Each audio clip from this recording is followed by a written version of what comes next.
Family, welcome to smiley Chinnu. ఎలా ఉన్నారు అందరూ?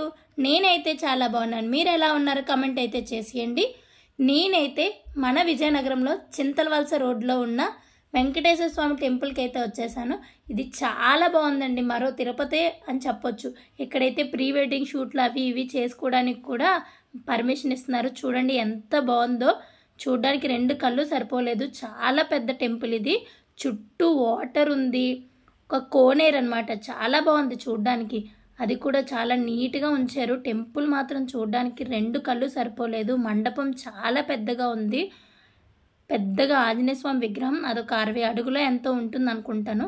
చుట్టూ కొబ్బరి తోటలు, పంట పొలాలు, చూడ్డానికి చాలా ప్రశాంతంగా మనశ్శాంతిగా ఉంటుంది టెంపుల్కి వస్తే. నిజంగా అలాంటిది ఇంత పెద్ద టెంపుల్ చూడగానే మనసుకైతే ఎంత ప్రశాంతంగా ఉందో.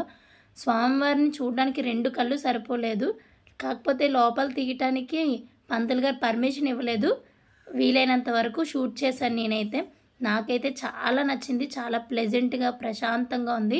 మేము వెళ్ళిన రోజు జనాలు ఎవరు లేరు. యాక్చువల్లీ మేము సండే వెళ్ళామన్నమాట. అందువల్ల జనాలు అసలు ఎవరు లేరు. చక్కగా కొబ్బరి తోటలు, పొలాలు, చాలా బాగుంది. ఆంజనేయ స్వామి విగ్రహం అయితే చూడండి, మన రామనారాయణంలో ఉంటుంది కదా పెద్ద విగ్రహం, అలాగే ఇక్కడ కూడా ఉంది.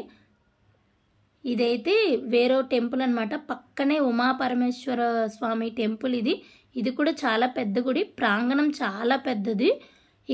లోపలికి ఇలా వెళ్ళగానే ఎదురుగా నవగ్రహాలు, చుట్టూ కొబ్బరి తోటలు, ఈ పంతులు గారు అయితే కూర్చున్నారు ఇక్కడ చాలా బాగా చేస్తారు. స్వామివారి వేడుకలు, చాలా చాలా ఉత్సవాలు చాలా జరుగుతాయి. ఎప్పుడు మనం రాలేదు, ఈసారి ఫస్ట్ టైం రావటం. చూడగానే చాలా హ్యాపీ అనిపించింది. ఇంత పెద్ద టెంపుల్ ఉందని నిజంగా నాకు తెలియదు. ఇంత పెద్ద ప్లేస్లోని చూడగానే చాలా మనశ్శాంతిగా ఉంది. జనాలు ఉన్నప్పుడు వెళ్తే ఇవన్నీ చూడలేము, ఇవన్నీ చేయలేము. జనాలు ఎవరు లేరు కాబట్టి ప్రశాంతంగా మేము దండం పెట్టుకున్నాం. స్వామివారి దగ్గర కాసేపు కూర్చున్నాము. పంతులు గారితో కొంచెం మాట్లాడుకున్నాం. మంచి చెడ్లు అవి ఎలా ఉంటే మంచిది అది ఇది పంతులు గారు చాలా బాగా చెప్పారు. ఇదైతే పరమేశ్వరుడు ఆలయం. ఇది స్వామివారు చూడండి ఎంత బాగున్నారో, చక్కగా నీట్గా. రోజు గుడంతా ఖాళీగా ఉంది. ఆదివారం కదా, మ్యాక్సిమం ఎవరు రారు. మేము మా హస్బెండ్ బర్త్డే అది ఉందని చెప్పి మేము అలా వెళ్ళాము. మాకైతే చాలా హ్యాపీ అనిపించింది. చుట్టూ ఎటు చూసినా కొబ్బరి తోటలు, ఎటు చూసినా చెట్లే ఉన్నాయి. అందువల్ల ఇంకా బాగా అనిపించింది నిజంగా. వెళ్తే కనుక పిల్లలు, చిన్నపిల్లలు ఉంటే చక్కగా ఆడుకుంటారు, విసిగించరు కూడా. అంత ప్లేస్ ఉంది పిల్లలు ఆడుకునేలాగా. శివపార్వతుల విగ్రహాలు చూడండి, స్వామివారి కైలాసంలో ఉన్నట్టే. నేను చెప్పాను కదా వెంకటేశ్వర స్వామి గుడిలో కోనేరు ఉందని. ఇదే చాలా నీట్గా ఉంచారు కోనేరు కూడా.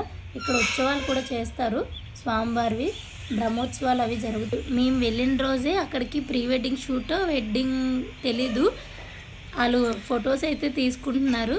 చాలా వరకు పర్మిషన్ ఇస్తారు, కానీ గుడి లోపలికైతే పర్మిషన్ ఇవ్వరు. మీ ఇష్టం, గుడి బయట ఎన్ని ఫొటోస్ అయినా తీసుకోవచ్చు.